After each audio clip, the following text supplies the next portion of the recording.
Boa noite, meus irmãos. Graça e a paz do nosso Deus. Surpresa, né? Estar aqui pregando. Hoje é um dia histórico, né? Para mim. Primeira vez que eu vou pregar na igreja presbiteriana. É um dia que vai ficar marcado para mim. O rosto de vocês vai ficar marcado para mim. Que essa noite seja agradável para nós. E aí me perguntaram, você está nervoso? Eu falei assim, não estou nervoso. Porque quando a gente faz as coisas para Deus, nós não ficamos nervosos. Nós temos que ficar nervosos, meus irmãos, quando a gente está fazendo algo contrário de Deus. Cantar para Deus, pregar para Deus, dar uma aula para Deus, não nos deixa nervoso. Deixa nervoso aquilo que nos afasta do Senhor. Isso sim, nos deixa nervoso. Meus irmãos, a mensagem que eu preparei hoje está no livro de Mateus, capítulo 3. Peço para os irmãos abrirem a Bíblia, vai estar projetado também.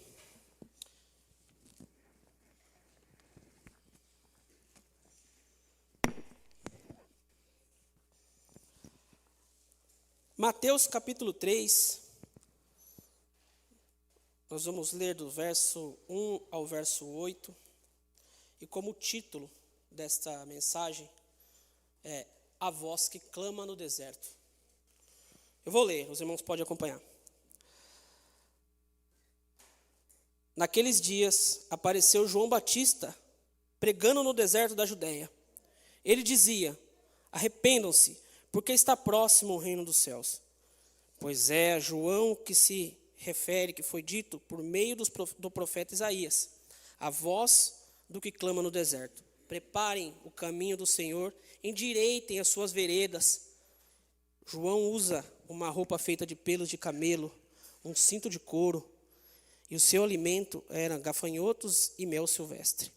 Então os moradores de Jerusalém e de toda a Judéia, de toda a região em volta do Jordão, iam até onde ele estava, e confessando os seus pecados, eram batizados por ele no rio Jordão. Quando João viu que muitos fariseus, saduceus, vinham até onde ele estava, e confessando os seus pecados, eram batizados por ele no meio do rio Jordão. Quando João viu que muitos fariseus e saduceus vinham ao seu batismo, disse-lhes, raça de víboras, quem deu a entender que vocês podem fugir da ira que está por vir?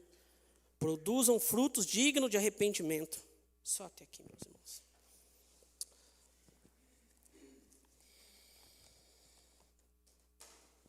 Meus irmãos, alguém disse essa frase, a propaganda é a alma do negócio.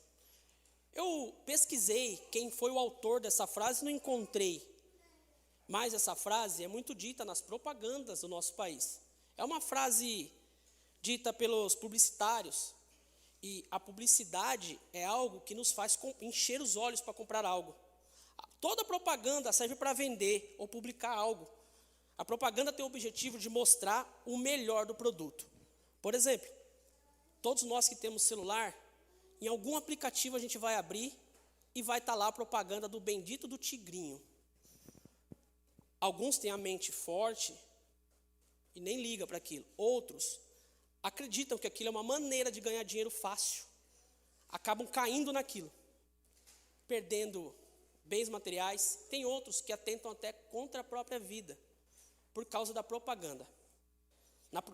Nesse tipo de propaganda sempre há artistas como Virgínia Fonseca, Whindersson Nunes, Vinícius Júnior, entre outros, que estimulam as pessoas a comprarem aquele produto. E o que dizer das propagandas de bebidas, por exemplo, bebidas refrescantes, seja ela qual for. Uma linda manhã de sol quente e alguém com uma bebida super refrescante, que dá vontade da gente comprar e adquirir aquilo. Bem, como eu disse, a propaganda tem que mostrar o melhor do produto.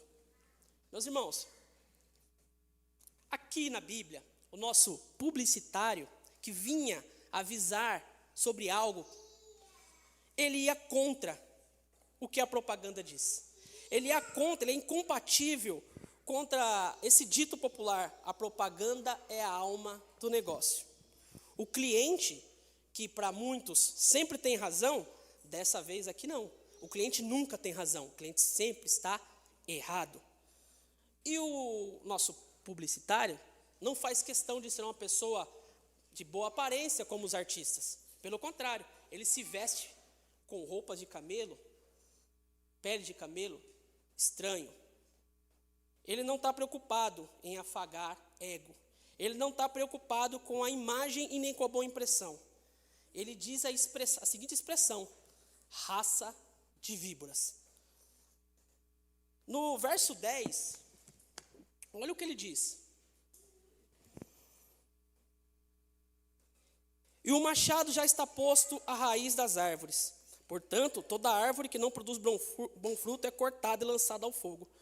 João aqui tem pressa. João ele tem pressa. E aqui, ele quase que anuncia como uma ameaça. Hoje, com certeza, se isso fosse uma propaganda, ele seria a pior propaganda do mundo. Mas como João não veio agradar o mundo, e nem nós que somos crentes também não viemos agradar o mundo, vamos aprender isso com João. O primeiro ponto, irmãos, aí no primeiro verso, vamos reler, ele diz assim, ó, naqueles dias apareceu João Batista pregando no deserto da Judéia, e ele dizia, arrependam-se, porque está próximo o reino dos céus. Charles Spurgeon, teólogo, pregador, no seu livro Dia e Noite, ele diz o seguinte: a voz que clama no deserto ordena um caminho preparado no deserto. Eu gostaria de estar atento e dar a ele, Cristo, uma estrada para o meu coração, pelo deserto da minha natureza. Meus irmãos, observem, deserto pode estar dentro de nós, no nosso coração seco, arredio às coisas de Cristo. O deserto pode começar em nós, nas nossas limitações, em achar que somos suficientes sem Cristo. No deserto, a gente pode ficar sem norte, sem bússola. Hoje nós temos a facilidade de usar o GPS para chegar aonde a gente quiser. Imagina você no meio de um deserto, sem GPS, sem bússola. Não consegue nem ir para lá, pois há deserto. Nem para cá, pois há deserto. O norte precisa ser Cristo.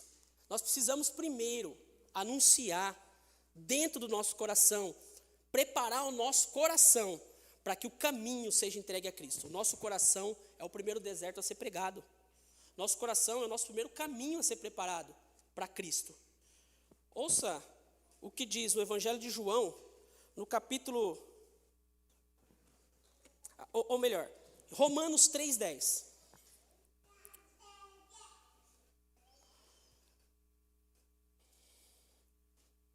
Romanos 3, capítulo 10, está escrito assim, ó, como está escrito, não há um justo sequer, não há ninguém que entenda, não há ninguém que busque a Deus.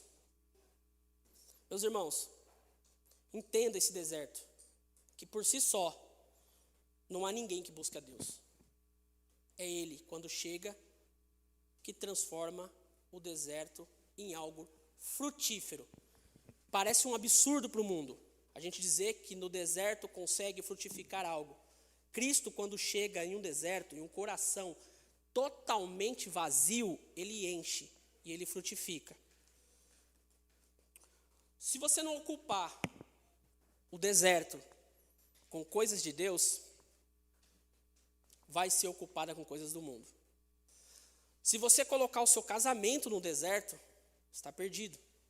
Se você colocar bens materiais no deserto, carro, casa, está perdido. Mas quando você coloca Cristo, o deserto frutifica. Vamos acompanhar, meus irmãos, os versos 2 e 3.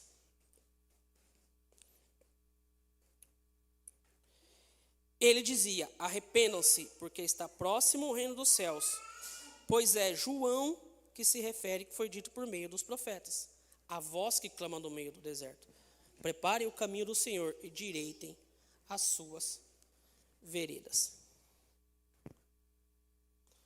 Meus irmãos, aquele que recebe Cristo, recebe o Espírito Santo. E é esse que nos convence do pecado. Aquele que recebe Cristo no deserto do coração, frutifica o seu coração. Trazendo o Espírito Santo, ele nos convence que nós somos os pecadores errados. Que nós conseguimos esse arrependimento através daquele Cristo enviou para nós. Agora sim, abra em João 16, 7. João 16, versículos 7 e 8.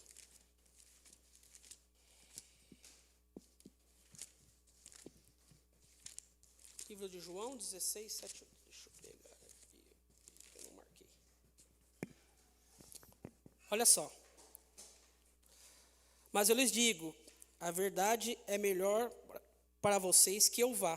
Porque se eu não for, o Consolador, que é o Espírito, não virá para vocês. Mas se eu for, eu o enviarei para vocês. E quando ele vier, convencerá o mundo do pecado e da justiça e do juízo. Quem convence-nos do pecado? Quem nos trouxe aqui para nos convencer que nós somos pecadores é Cristo. Quem prepara esse caminho é Cristo. Tudo está em torno de Cristo. Tudo está em torno de Jesus. E o Espírito que nos faz raciocinar, pensar quão pecadores nós somos, para que aí sim, este deserto seja frutífero. Nós somos insuficientes sem Cristo, mas é possível reverter o deserto com a suficiência em Cristo. E dentre todos que vinham se batizar com João, também vinham os fariseus. Os fariseus se apresentaram diante de Cristo. Alguns se converteram, outros não. E a maioria daquele povo naquela época tinha uma ideia de Deus totalmente distorcida, diferente do que aquele que os profetas anunciavam, como Isaías mesmo anunciou. A ideia deles de Deus era totalmente fora do contexto do que Jesus era. Os fariseus esperavam um Cristo político, um Cristo que chegasse com uma espada na mão, um Cristo que chegasse e libertasse eles dos romanos, um Cristo que chegasse, rasgasse o céu com fogo, não sei. Eles pensavam que Jesus ia fazer diferente. Na verdade ele fez, mas do jeito dele. Por vezes, nós pensamos em um Deus diferente. Nós inventamos um Deus para nós. Muitas religiões fazem isso. E às vezes nós queremos fazer isso também. Nós queremos que Deus supra as nossas necessidades na hora que a gente quer. Nós inventamos que Deus é obrigado a nos abençoar na hora que a gente quer. Isso é tão velho quanto o Antigo Testamento. Pois desde sempre a humanidade quer obrigar a Deus a fazer a vontade dela. Cristo veio provar que é justamente ao contrário. Cristo veio provar que ele veio fazer a vontade do Pai. As pessoas hoje querem viver Bíblia e Deus freestyle. Parece que tem hora que vira hype, vira moda você ser crente. Se você abre a rede social, às vezes você vê um monte de sites e coisas de crente. Freestyle. Quer dizer, deixa que a vida me leva, vou fazer do jeito que eu quiser. A igreja é minha, eu que mando, eu que sou o pastor. Ou eles pegam as coisas do mundo, levam até a Bíblia para poder legalizar as suas más condutas dentro da igreja. Quando, na verdade, o que tem que nos nortear é a Bíblia. É da Bíblia para fora, não de fora para a Bíblia. Esse estilo, isso produz novas seitas. Isso traz ensinos de heresias. Isso permite com que as coisas do mundo corrompam a igreja. E tem corrompido desde o primeiro século. Até chegar Martim Lutero. E tem corrompido hoje. Quantas igrejas são abertas em cima de seitas, em cima de falsos religiosos, de falsos ensinos. Por isso que nós somos adeptos à sola escritura. Por isso que nós ensinamos isso. É somente a Bíblia. Fora disso, pode vir um anjo do céu proclamar um novo evangelho que não esteja aqui. Tenha ele como anátema, quer dizer, maldito.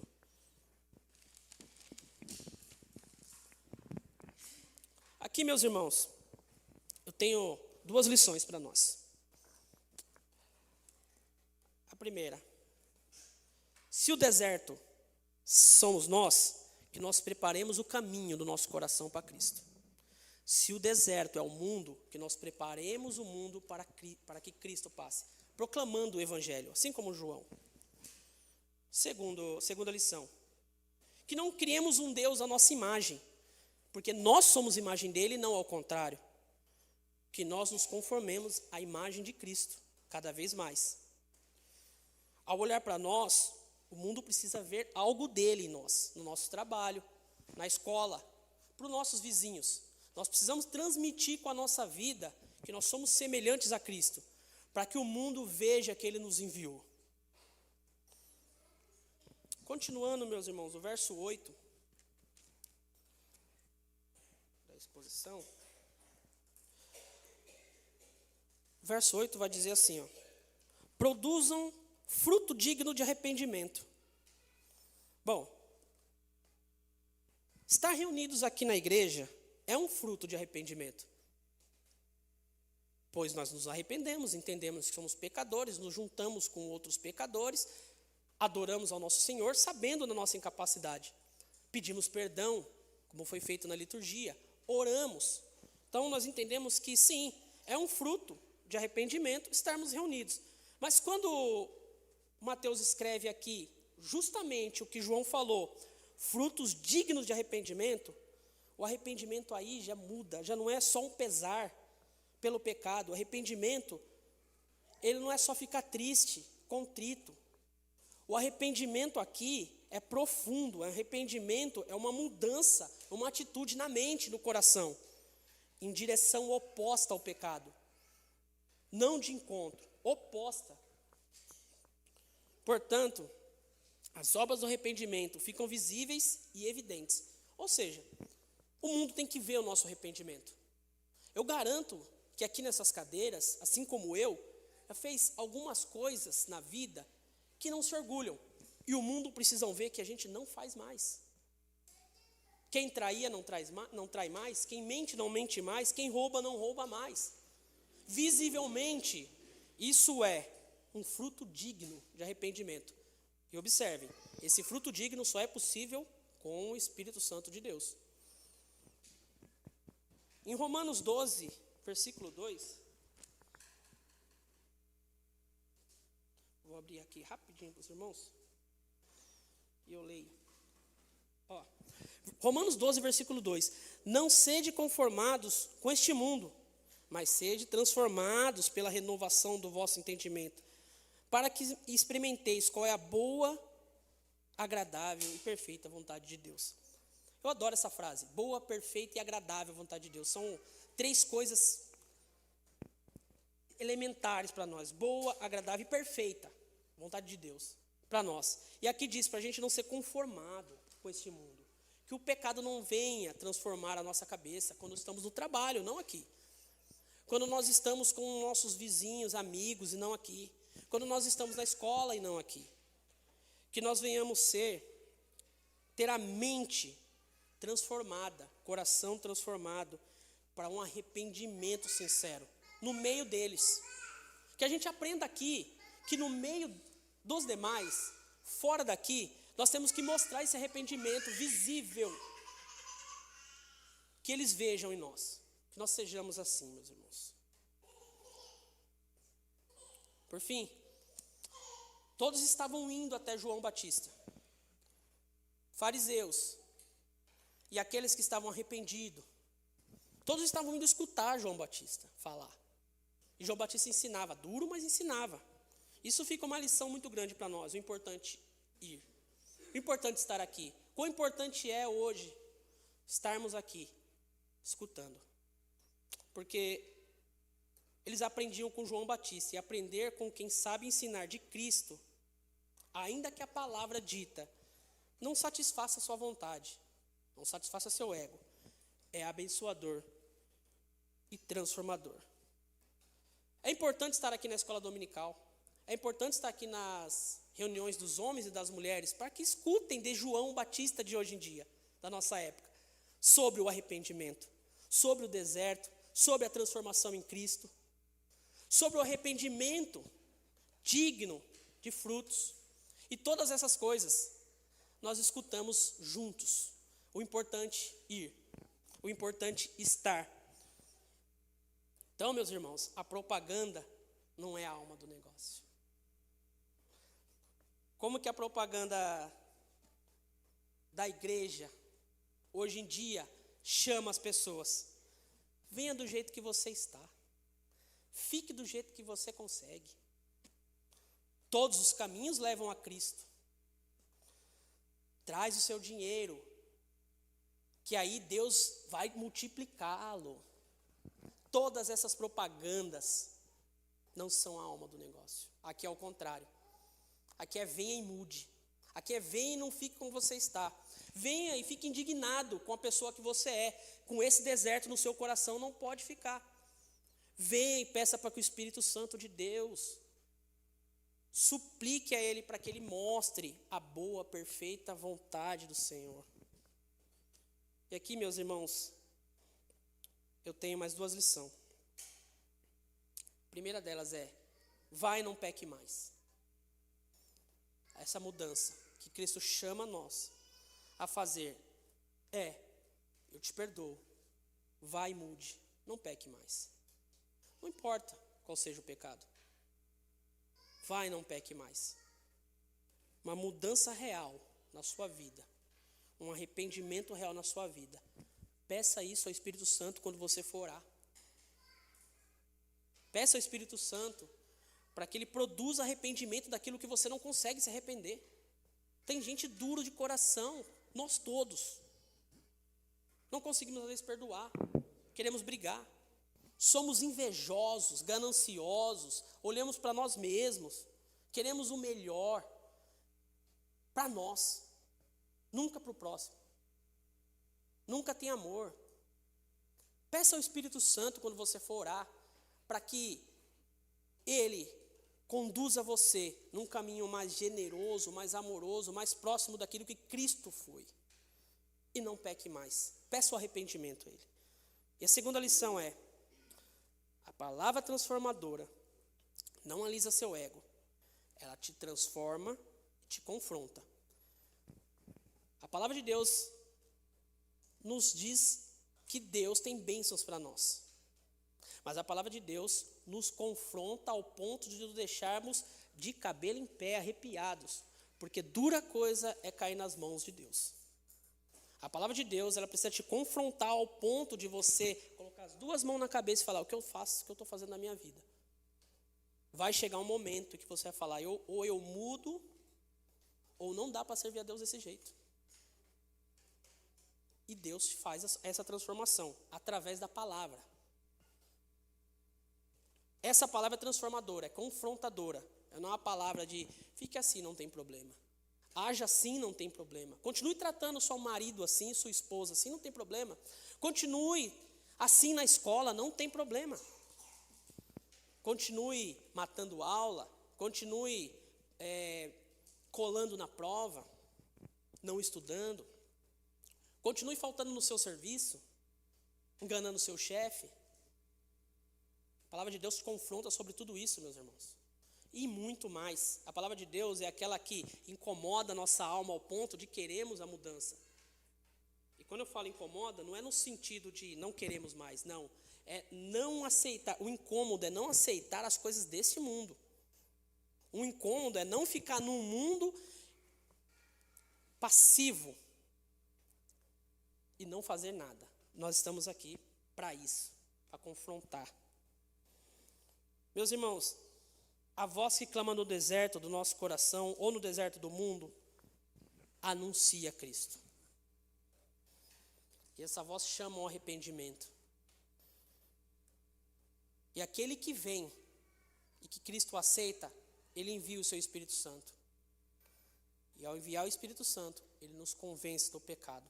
Nos convencendo do pecado, nós vamos frutificar num arrependimento digno. E então Ele nos perdoará por aquilo que Ele fez na cruz por nós. Essa é a mensagem de hoje, meus irmãos.